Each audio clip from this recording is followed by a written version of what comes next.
pause you just right there. I'm gonna pause you because you hit on a lot, man. We're gonna have to peel the onion back. We're gonna have to peel the onion back on a lot of this stuff. You hit a lot of stuff that we talk about, and I want to go back to the pieces that you said because, again, a lot of individuals watch this show who are in school, and I want this to also be a message for individuals who are looking to transition into tech. You said something. Even when you were in college, right? You said, okay, well, I got my first internship and I decided to do multiple things, right? You were help desk. That was your first one, right? Which is a fantastic place to start and a place where many people get into tech from the help desk, typically from a help desk role. But you also said you went into becoming a developer and you realized that you didn't like that as much. That was kind of my path as well too when I got to the professional world, and then you did QA and so forth, but ultimately you went into consulting where you realized that you had a knack for it, and you said, okay, well, you like to work with individuals and you're a people person and so forth.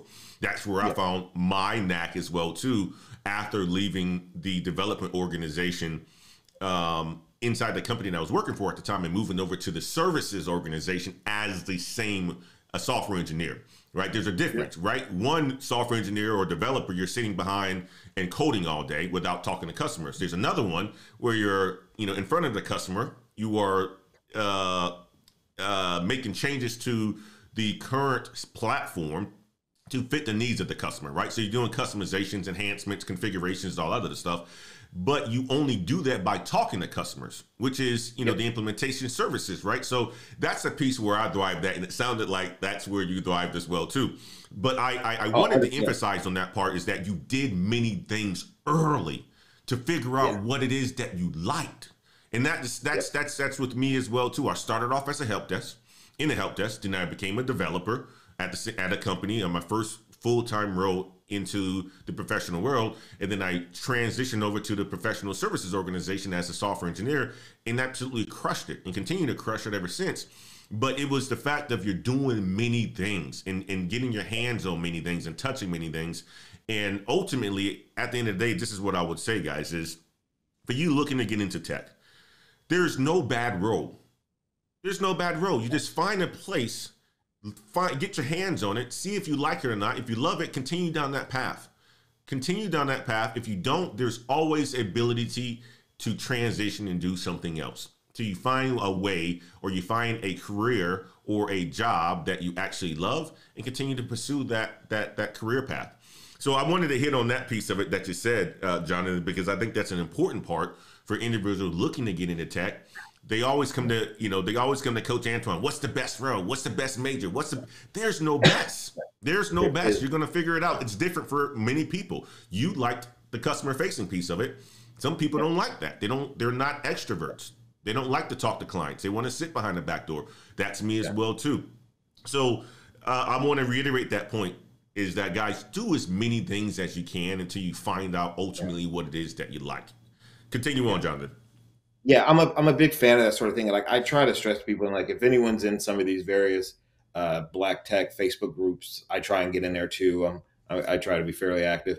And a battle I always try and face, one thing that annoys me is this: people talk in absolutes. This is the way. This is the certification. This is what you should do. This is where you go. There are no absolutes. It's all shades of gray. It's all a lot of nuances. There is no absolute best path or best way.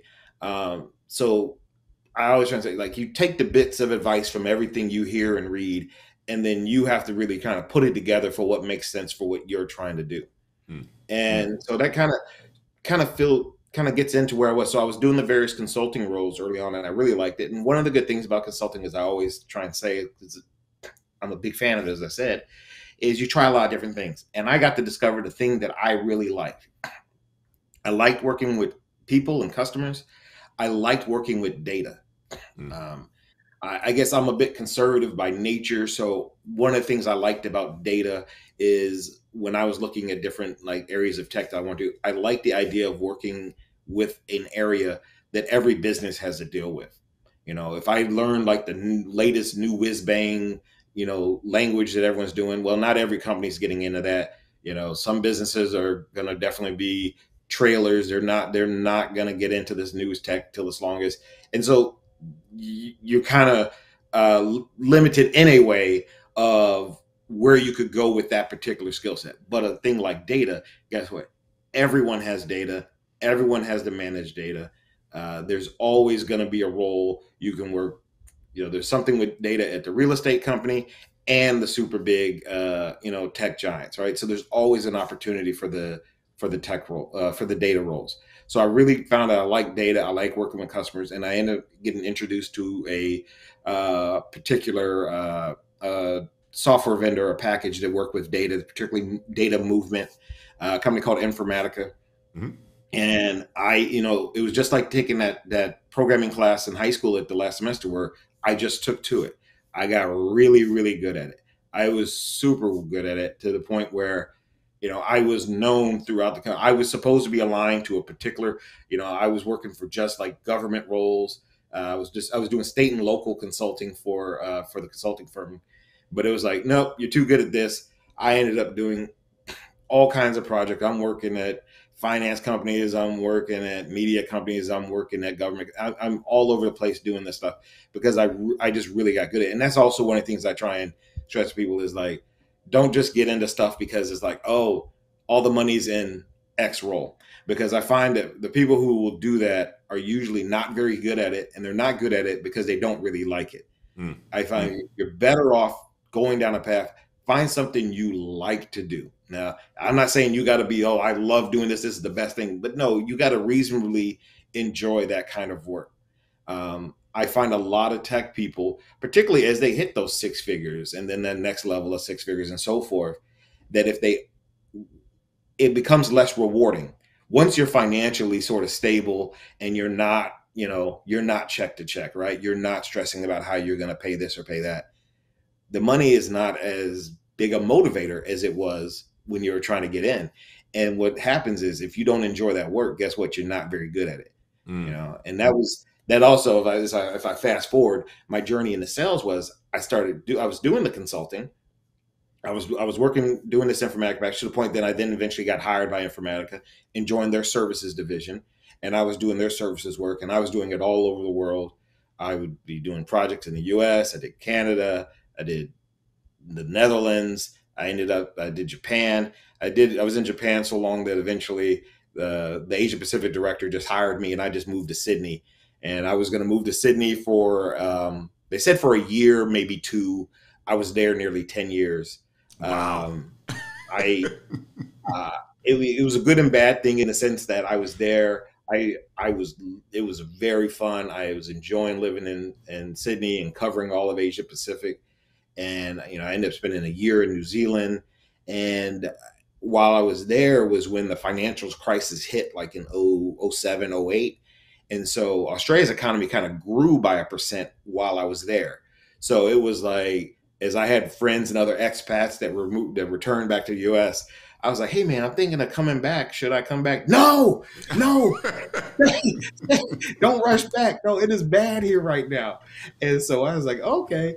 So I ended up staying out there in the Florida region. I actually changed job, went to a local firm for a few years, returned back to a US company again, back to Informatica for a while. I met my wife while I was out there, so that ended up helping me stay. And eventually I dragged her back, and we've been back in Houston now a couple of years. But it was, it provided a lot of great opportunities. But one of the things maybe one regret I would really say is that I was really good at it, and I got complacent, and I stayed in my role too long because I was good at it. And consulting gives you all these different sort of experiences. You do this project, then you do this project. So I'm doing a project in Indonesia, then I'm doing it in New Zealand, and then I'm back in Melbourne, and I'm doing all this stuff. So what I didn't pay attention to was I'm doing the same thing, and I'm not really growing. And after a while, I was like, oh my gosh, wait. It finally occurred to me a little late. And then as I tried to make the change, it was tough to make that change in Australia because I was a bit of a one-man show for a while. And then we finally brought in some other resources, and I became the jack of all trades, master of none, right? I was a mile wide, but an inch deep. I knew a bit about everything, but I was not that subject matter expert in a particular area anymore. The area that I was really like that had kind of died off. And it was like, oh, wait, I stayed at this too long. I became complacent. I did not really pay attention to where industry was changing. Things were going to the cloud, and I didn't, I actually had an opportunity to do stuff with the cloud. And I did one project and was like, okay, what's going to happen with that? I'll go back to the stuff I'm doing more. And I really I didn't pay close enough attention to where the industry was going. And so as I tried to make that change, it was very difficult, particularly being overseas where you're kind of, I'll find not every company is this way, not every industry is this way, but being in Asia Pacific, what I found was a lot of the decision makers were in Europe or the US. Right. So you're kind of this outlier. You could tell whenever you had to do a worldwide conference call, they do it like where it's early morning in the US and evening in Europe, but it's 4 a.m. for me in Australia because no one cares about you in this smaller region, right? And so I was like, okay. So fast forward, I ended up was like, okay, I need to make a change. So I transferred back to the US. Was still on the services side, and I was like, okay, time to make a change. I talked to some friends, and they were like, go to sales. And I was like, okay, I'll go to sales. I know everything about our products inside and out. I'm going to be a lock. I reach out to the right managers. They're like, yeah, come interview. And I interviewed, and they told me no. Wow. I got a hard no. And I was like, how is that even possible? No one knows anything more than this. And there was probably 2 problems that I did not really think about.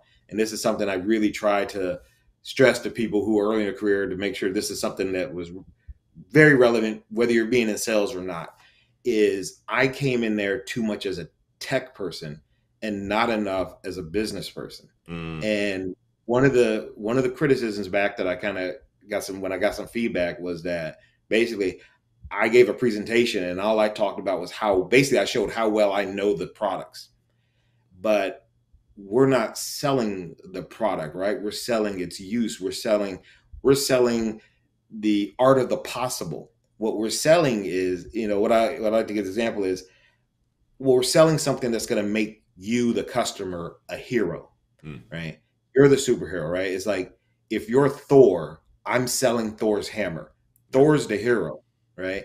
And so I am trying, and that's not mine. I read that in a sales engineering book, but it was like, that's what you're trying to do, right? And I didn't understand that. I basically gave a showcase of how much I know about the product. Well, how's that help me solve the problem? Because you're talking to the business, right? Like the person who's going to write that check for X 100,000, X $1 million, they don't care how much you know about the product, and they don't care how fancy the product does. It can make me coffee, it can do backflips and drive my car. What I'm going to spend money for is, I have a problem. Does this solve the problem? And is my problem big enough and more inexpensive enough to justify that cost?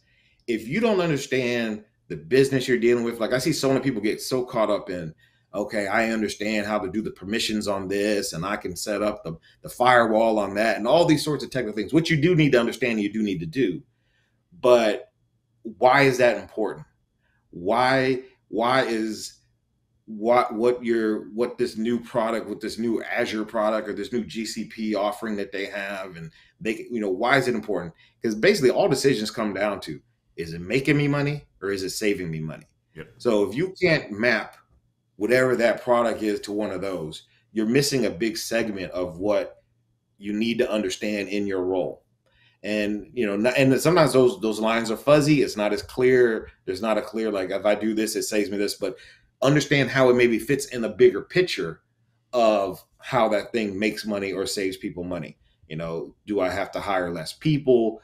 Can I at least hire less expensive people? What are the benefits here? And that's where really you get into the skill set of like tech sales, of just being being able to talk to people, because a lot of it is very much relationship building. I remember I used to see the TV shows back in the day, and the salespeople would all be out golfing and at dinner, wining and dining, and I really thought that was just TV stuff. No, it is real. But there's a purpose to it. It's not just to go out and spend money and live life. No, it's like, I need to build a relationship, because you don't buy from companies, you buy from people. Yep. And so if especially if I'm asking you to spend, $2 million, $3 million a year with me, you're putting your job on the line. So if I can't help you be successful, you're going to be out of work. And so you have to have trust in me. You got to believe when I say this is the right path. There's got to be a level of trust there. And you're not going to just trust random strangers. So doing all that relationship building, that's where being a people person really does help. That really helps build that career in tech sales. And so as I got into that, as I finally got, so eventually, sorry, just to dial it back, I got told no, and I was all upset, and I was super upset. And then I actually got the promotion on the services side because I had two threads going at the same time because I knew I wanted to change my role. I got a promotion to this manager spot on the services side, and I was about to take it. And this is where I say sometimes things are just dumb luck, blessing, or whatever. Some sales engineer quit, and they needed someone in a hurry. And so even though I didn't get that role, they were like, well, hey, we got this other one just opened up. You still want it? Yes. Boom. Came over. And then I made club that year. It was like I crushed it because I realized, thankfully, I realized quickly where I went wrong. I got some good feedback. I didn't take it personal. I mean, I did take it personal maybe in the first 15 minutes, but then I had to think about, I was like, okay, you know what? They're right. I did feel that. And, one of the things, and this is something I do now, is I've changed roles a few times or whatever. If I'm in the interview cycle and I'm gonna interview, and for sales engineers, usually you have to give or any sort of sales role, you might have to give a presentation. I give that presentation 48 times before I get into that interview. I mean, I give it a bunch of times. I go through it. I go because I have like my little notes on the side. I do it. I get it down till it is crisp and it is solid, because you have to be able to make someone really buy in and believe you. And if you just kind of do it, it comes across if you're not really super prepared. Yep. And so I am absurdly over prepared, particularly like in that interview cycle, because you got one shot. Yep. You got one shot at it. And so yep. And John, I'm gonna jump in, man. I'm gonna jump in here because you're hitting it. You're hitting the topics on a lot of this stuff.